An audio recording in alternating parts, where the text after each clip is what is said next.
Hey everyone, welcome back. It's episode 8 of Rawlins Rambles. Man, the time is flying by, but over the last week I've just been reminded of how to best spend that time because it just does go. It passes by whether you are using it fully or not. But I've been reminded this week, people. Oh my gosh, life is so full when you spend time with people. Ross had us out golfing in London, John, Jacob, Thomas, and I met a new guy, Dylan. We had a great time, hours and hours and hours on the golf course. No, I'm just kidding. I need to improve my golf swing. No, just talking, being with people, laughing. We played some team events and it was so good, just engaging and catching up with each other. So good. Recently I've been doing interviews on the McMaster campus, so I get to engage with people that I would never engage with before or maybe ever again, and just that even that moment of interaction makes me feel like, oh, I know what life is about. Like, I'm good. Like, right in this moment, I'm good. And then last night I got to go bowling with Victoria and her family from Italy to practice my terrible Italian. But just so much fun watching people laugh, well, we don't often bowl, so just doing something that you can laugh at yourself and just talk and just be with each other. It just reminds me when my mom was going through her master's of theology or divinity. I remember we were so young, but and she said something, and I don't think I got it until later, but she's talking about how, we need each other to affirm our humanity. You know, our humanity is dependent on interacting and engaging with other people. And it's just like, oh man, that becomes more and more true for me every day. Like, when I'm not with people, it feels life is all floundering. And then when you're with people, it's like, oh, this is right. Like, this works, right? This makes sense. So cool, that idea, and it ties in with Henry Nouwen's giving ourselves, giving our lives to other people. So cool. So I just encourage you to just spend time with people, whether it's on the weekend or during the week at your work. Get to know people. Ask them what they think their life is about, because I think that's a really good question that just starts up cool conversations. So what's SDG number 7? Ensure access to affordable, reliable, sustainable, and modern energy. It's mainly about clean energy. What are the targets? Ensure access to affordable, reliable, and modern energy. Go figure. Increase the share, so the proportion of the world's energy that comes from renewable sources.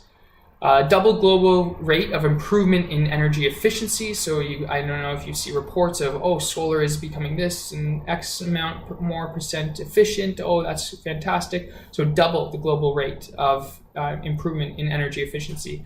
Enhance international cooperation to increase access to clean energy. So for the developing worlds, where not everyone even has access to energy, period, let alone clean energy.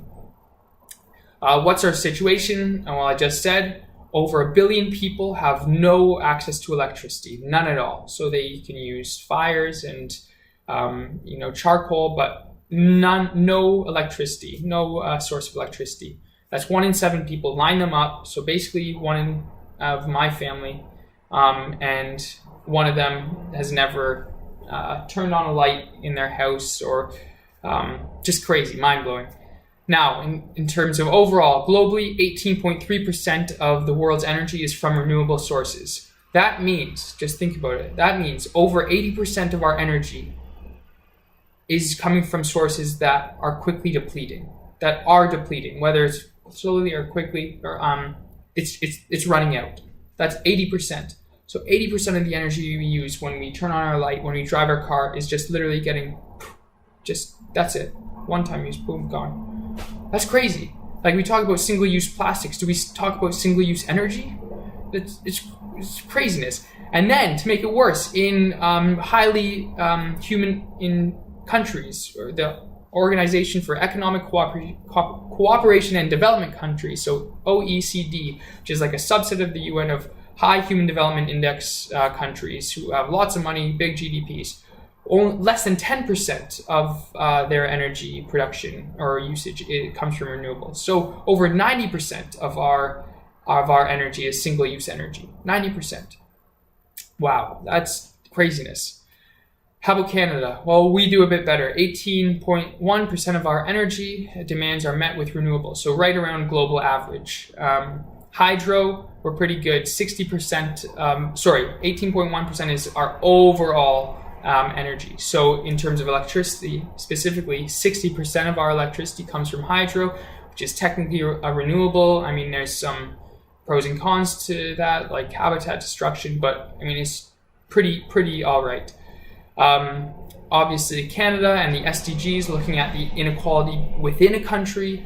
We can look at the Canadian Indigenous communities. So a lot of them have poor access to energy, especially those that are more northern and rely heavily on diesel fuels. So that trucking diesel, gasoline up all the way up north, really costly. The good news is they're taking steps to say, hey, we can decentralize our energy sources. That's a huge movement in the world, decentralizing pretty much everything. 15,000 direct jobs and $842 million of income have been created in the past 8 years for those Indigenous communities. And that's a huge issue we will talk about later. We've talked about before, just having a job, having that sense of that daily purpose. So over 15,000 people have that renewed sense of purpose and contributing not to a bad mine or an oil field, but in renewable energy sources. They can feel good about it. Pretty cool. Obviously, there's tons of room to go. So how then shall we live? First of all, like always, be grateful. You know, a couple weeks ago, my power went off. And I was like, oh, shoot, that sucks. And then, okay, well, I'll go for my run and then come back and it will be, like, the power will be on. And it wasn't. And I was like, huh? Like, are you kidding me? Like, that's unfair. Like, who's playing the joke, you know? And then realizing, oh, man, wait, 1 billion people do this every single day, every single moment of their lives. They have no energy. They can't blend up their nice kale and cocoa and cinnamon and banana and almonds and flaxseed shakes. But seriously, they can't do anything like that. It's crazy. Be grateful. When I was interviewing these people yesterday, I met such a cool lady. She was the daughter of human rights activists in Honduras during the 1980s. Her father was actually murdered because of the incredible work he was doing. She came to Canada as a government-sponsored refugee, and she's heavily involved in volunteering, obviously, in Amnesty International and stuff like that. And one of her keys to a good life, I guess, was getting out of our own bubble, seeing other people, which is so cool because that's kind of the theme, the underlying current of this video series, seeing other people, not just our own little worries, our own little worlds, engaging. Remember what we just talked about, engaging with other people, affirming each other's humanity. That requires getting out of our own heads, getting out of our own bubbles of life. Really cool, really inspiring to talk to her. Just another challenge. Talk to people, get to know them. People are incredible. So what can we do once we've stepped out of our perfect energy bubble and seeing the world and the situations? Well, be grateful for what you've done, what you have, but don't just be grateful, act on it. So first thing you can do, eat less meat, because meat production is highly energy intensive, and that's something you can do right away. 18% of human-caused GHGs come from livestock industry, and then 1 meat-free day a week by Americans is equal to 8 million cars off the road. 8 million cars off the road just from 1 day a week from each of us, for all Americans. But let's do that, maybe 2 even. Also, along those same lines, drive less, bike more. So you might be saying, well, maybe 8 million cars off the road isn't a lot. Well, our transportation industry causes the consumption of half of the world's oil. Half of the world's oil is used by our transportation industry. So carpool when you can, which will encourage being with other people, affirming each other's humanity. Maybe a bit more dependent on one another rather than perfectly independent.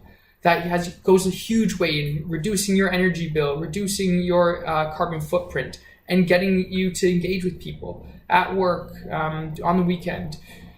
You can cut down your energy use at home, shut down your computer at night instead of putting on your screensaver. Mom, mom and dad, this one's for you specifically, mom. LEDs use 75% less electricity, 75% less electricity, and last 25 times longer than the nice looking yellowish incandescent bulbs. 75% less electricity and 25 times longer. It's huge cost savings, and you're doing the planet a great thing. Unplug your electronics. The amount of phantom power being used in the US is equivalent to 12 power plants. So 12 power plants are running all year so that we can keep our appliances plugged in. Turn off the lights when you leave the room. Low flow shower heads and toilets. The amount of energy that goes into water treatment plants is unbelievable. Compost your food waste. All that food has been tons of energy has been dumped into that food. So why not recycle it and give it back to the world? Invest in renewable energy companies. Big Oil is doing it already. Exxon, $500 million investments into algae. Chevron, U.S. leader in renewable diesel infrastructure. Total SA owns 56% of a solar panel manufacturer, SunPower. All these things. Consider solar installation if you have the funds. You can pay it off. It's getting a smaller and smaller amount of time to pay off the installation because energy bills are going up and solar technology is going up as well. And then write a letter, tweet about it, write your MP, put it on Facebook, tell the world how you are cutting down your energy consumption, because in Canada we consume so much energy. It is unsustainable, and we're working towards a sustainable world, a world where we think not just about what makes me feel good, but what helps the world in overall, other people, seeing each other. Anyways, love it. Have a great week. Talk to people, engage with people, hear their stories.